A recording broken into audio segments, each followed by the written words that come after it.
Good evening. Today is the 11th of July and welcome to the Heath Classic Car Club bi-monthly event here at Heath Shopping Village near Southampton. This is the show that they do in the evening on a Thursday during the summer months, and we haven't got too long to get around, so I suppose we better get on with it.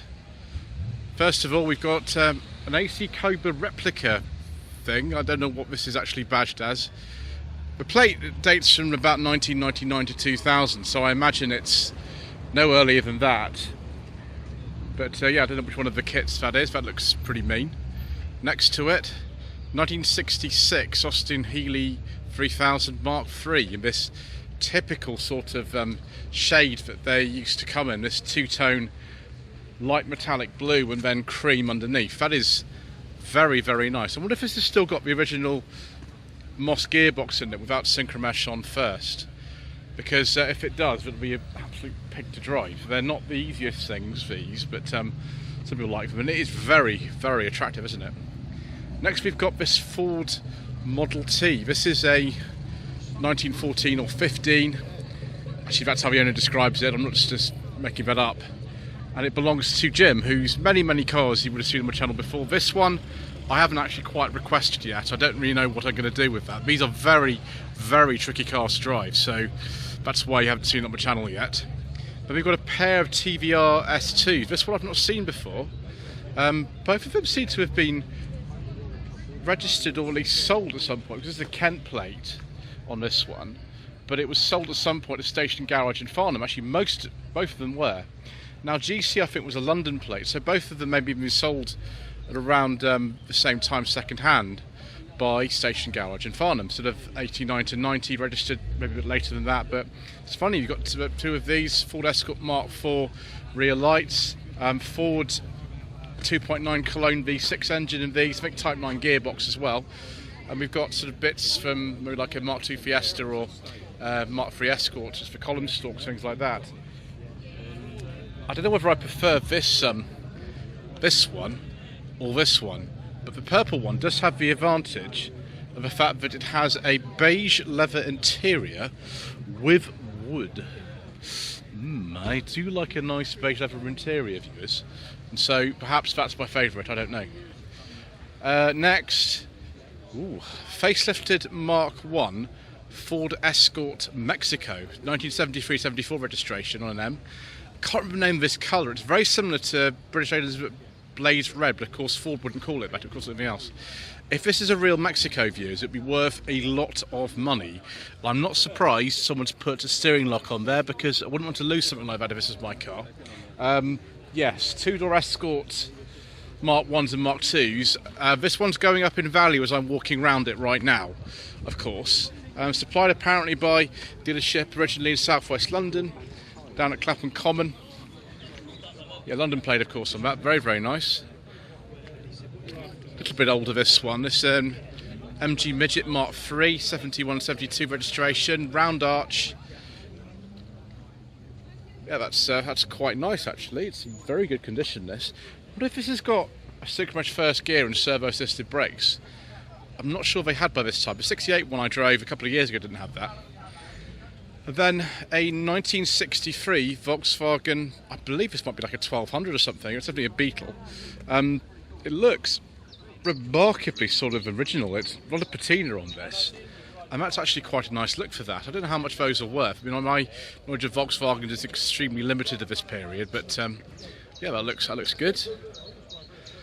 And then we've got, this is some kind of car based on yeah, there we go. It says Aston Martin. It's not an Aston Martin. It's a BMW Z3. This one, but looks a bit like an Aston Martin. It's probably got some kind of special name or something like that. We've got the Zagato badge on the steering wheel and things. Yeah, not sure what to say about that really. Interesting. What's that? 97, 98 on an R. Another one of these kind of replicas. I think this one again is about the same age as the first one we looked at, maybe sort of from the 2000s, maybe even later than that. It's hard to date these really, but there we go, that's nice. Even nicer is this Ferrari Testarossa.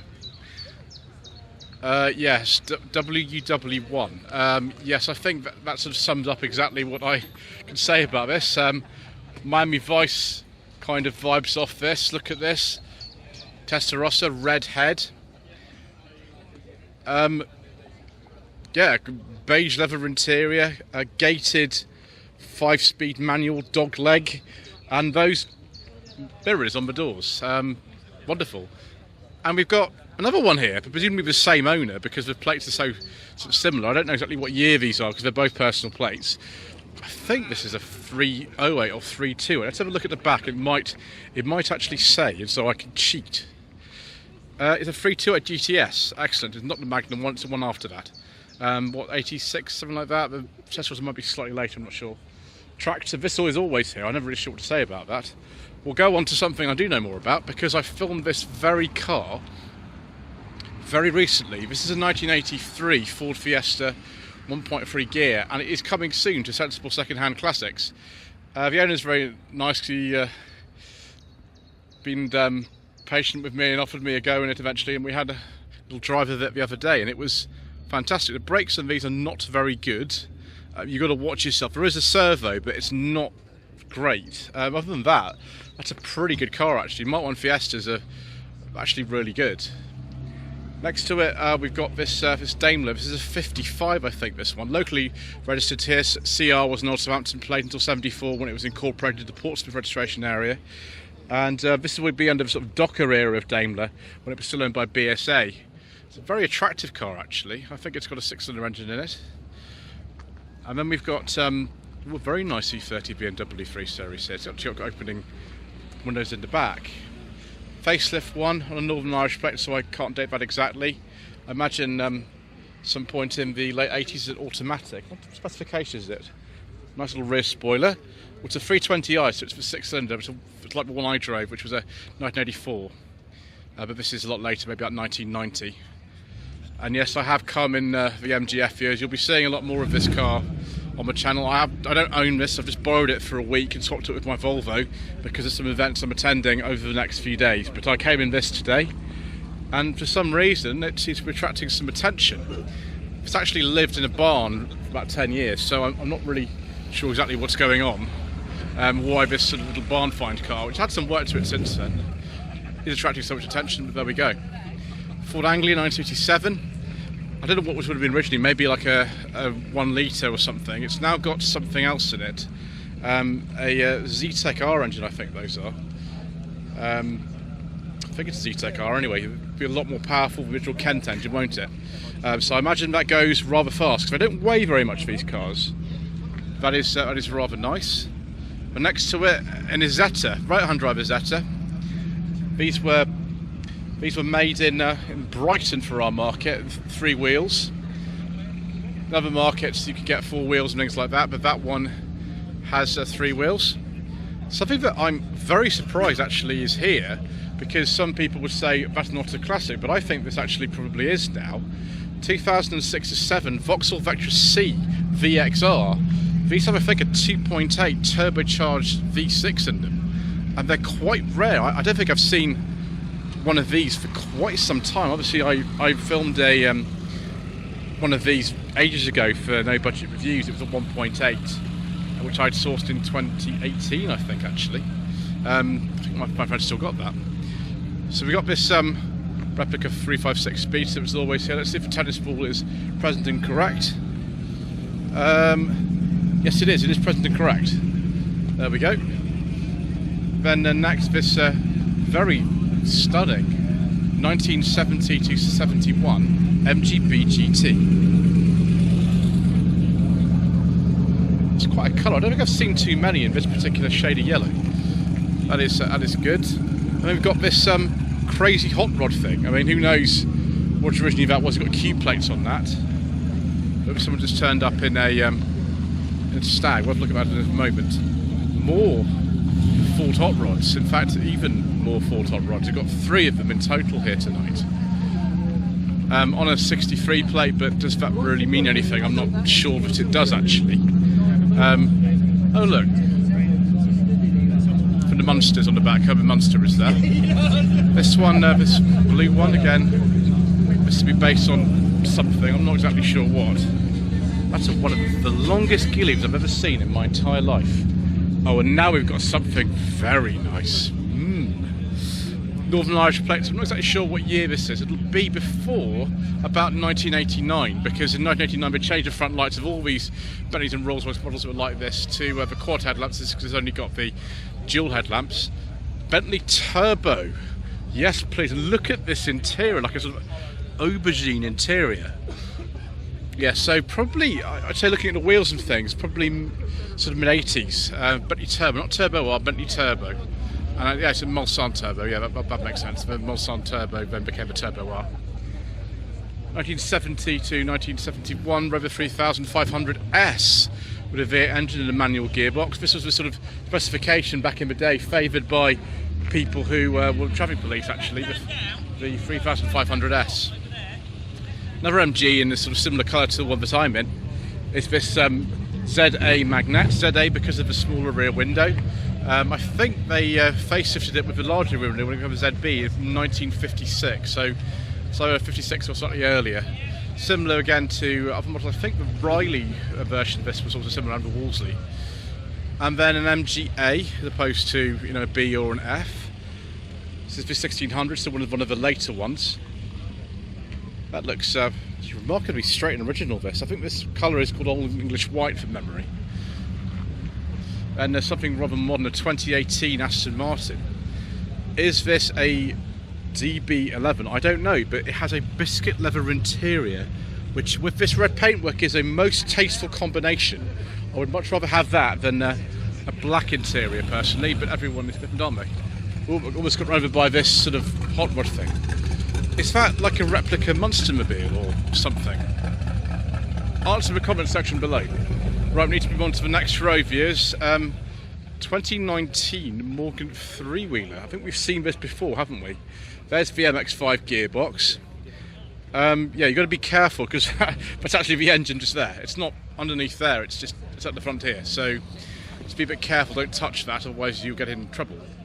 Oh, and Triumph Dolomite, quite a late one. It's just a 1.3, it probably is 79 to 80. It's one of the very last ones. The production finished at Canley in 1980. This could be a 79 or an 80 on a V, but some of them registered in 1981. And this is the basic one. It is a 1300, which actually is still quite a nice car. They had some changes over the Toledo that they replaced. That looks remarkably straight and sort of standard. I think the colour of this is vermilion from memory. And next to it something, well, probably a lot more valuable. The Dolomites are affordable actually, they're still good. This is, well, they're not, I'd say affordable. A lovely Mark 1 Lotus Cortina. Look at that engine. Absolutely delicious. Thank you. It's very, very nice condition, isn't it? It's absolutely amazing. I believe, I've seen this before, this is a real one. So I'm very appreciative of someone bringing that out. That's fantastic. And then more fast forward action here. Mark II Escort 2-door, 7980, same age as the Dolomite there.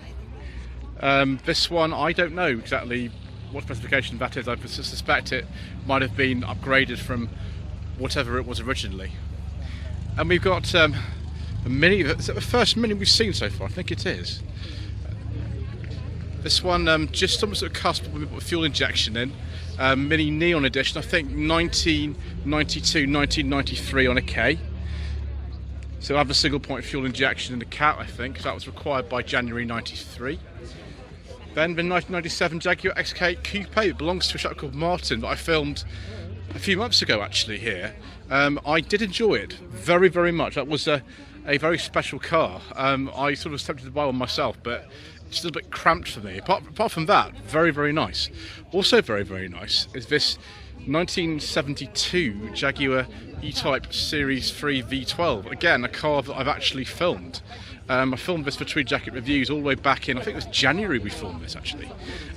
This is a superb car. The only thing I would say about driving this, you have to wear very thin shoes, otherwise you literally can't press the pedals if you've got feet that are anyway large. but beautiful condition, like all the Jim's things. Reliance Sabre 6. This I think is about 1963-64. There we go. I can't read the information sheet from here. 64. Yeah, I was right. Must be right about something for a change. Makes a change from being wrong. Yeah, very nice. Sort of thing that predated things like the Scimitar. And then we've got another of Jim's cars. Again, I filmed this. This is a 1972 MGB GT with a 4.6 litre V8 in it. Unique bonnet, different suspension, loads of different changes. This thing is an absolute animal. It is a very difficult to drive, actually. It's very nice, just a bit of a difficult to drive.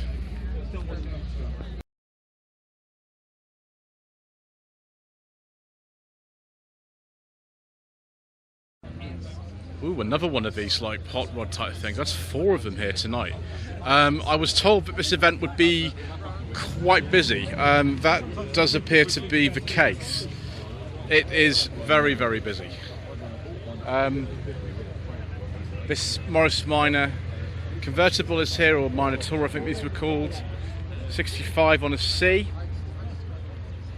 Very, very standard looking car actually. It looks like it's either an old restoration or not even restored at all, which is nice to see some variety. Then 1993 Mazda 121. This is not the Mazda 121 from No Budget Reviews. This is actually a different one. It is a slightly different specification from the green one that you would have seen on my channel recently. And it's owned by the same people. Jim and Catherine own this. They also own 2 others, the green one that you saw and a red one. All of them have got the sunshine roof on them, and this one also got a rear spoiler. The front air dam, and the one that I drove, is very, very special indeed. It's a very rare option on that one. But we've got a Morgan. Let's just see the badge on the front to see if we can identify the correct model. This is a 4.4, so we'll have maybe like a Ford engine in it, or something like that. Some of them might have had a Rover T-Series. It depends what age this is, and it's very difficult to date Morgans if you don't know the actual year, and this is more difficult. It's got some BL bits in there. But yeah, it's in very nice condition. That's rather nice indeed. So actually we can date this bit because it's after 1996. So I think we said at the time a Rover T-Series, we could be wrong. Oh yes, very nice Volvo Amazon, a 121 with the B18 engine in it. Maybe sort of 63, 64, something like that. I should know my Amazons better than that, being in the owners club for Volvo, but they're not really my sort of strong area expertise particularly. Then just one Subaru Impreza I think here tonight. This one is a 1998, 1999. I think it would be a Turbo 2000, which is a UK car, which I believe it is. They weren't called WRX in this country until the Bug-Eye Impreza, which came out I think 2000, 2001. 1968-69 MGB.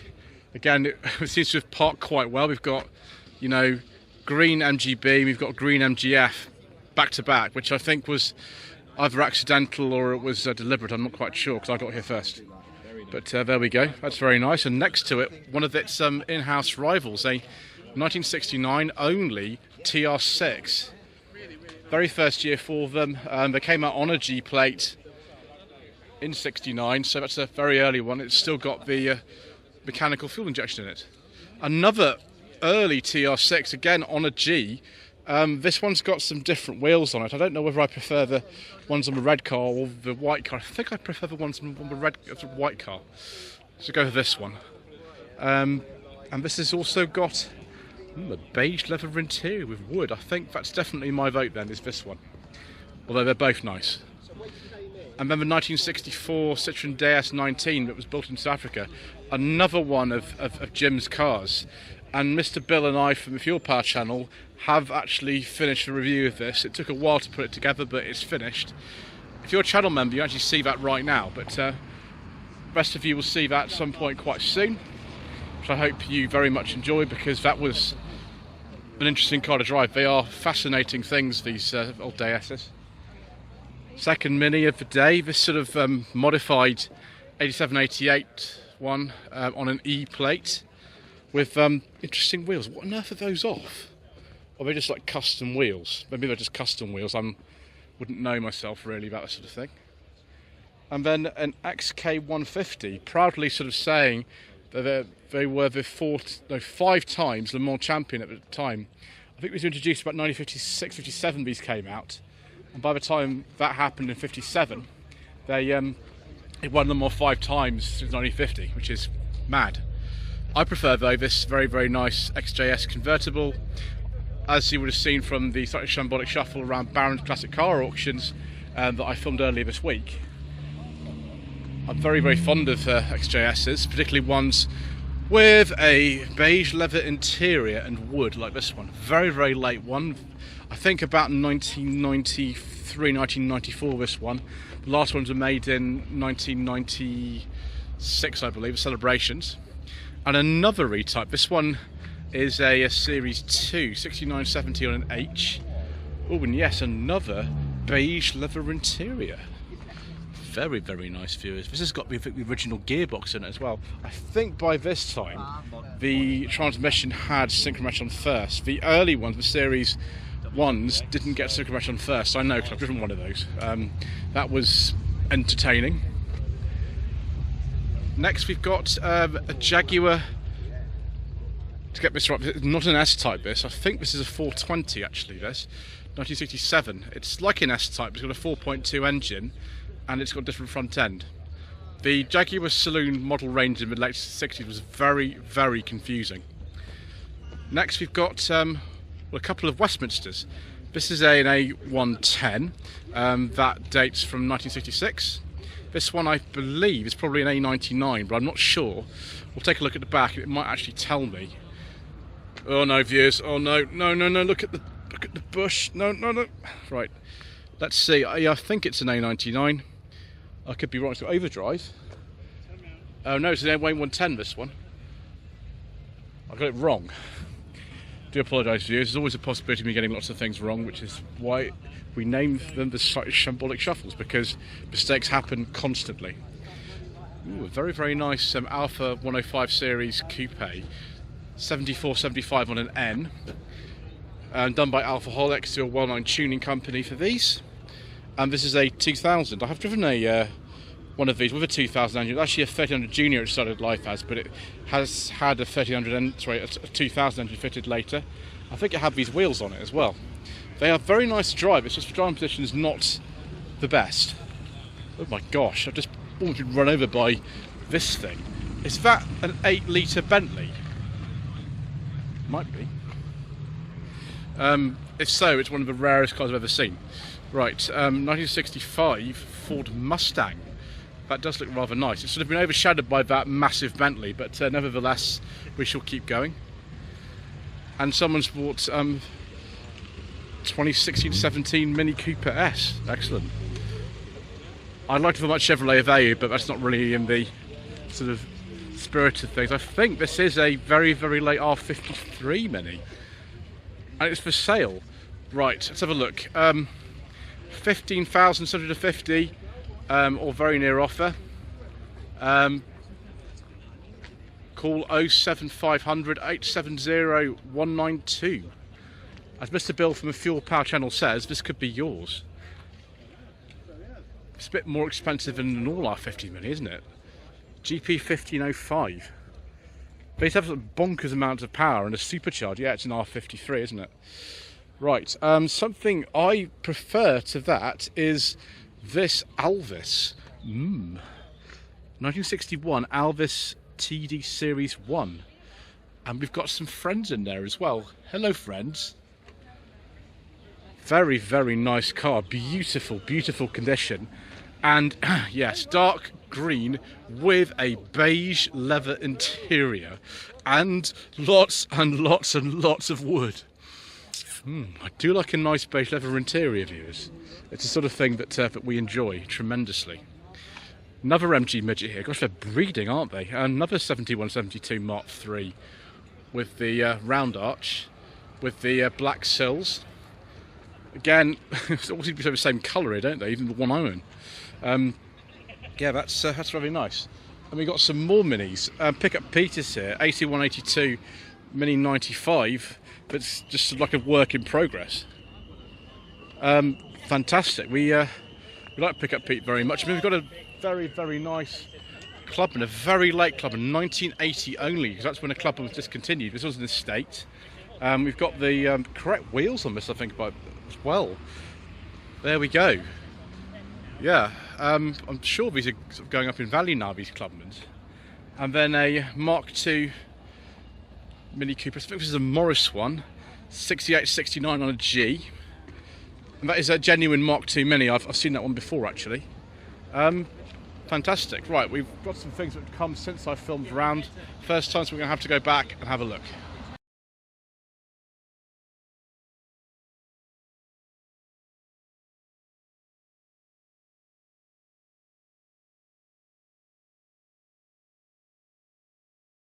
Gosh, another Spitfire just turned up. It's exactly the same age as the other one. The difference is this is registered locally to the area. OR was an old plate that was local to here. I can't remember if it was a Portsmouth or Southampton plate at the time. In 1974, the authorities merged together anyway, so after that time, the OR was either. Don't remember now. Somebody maybe tell me in the comment section below whether it was a Portsmouth or Southampton plate at the time. But that looks very nice. Actually, both look very nice.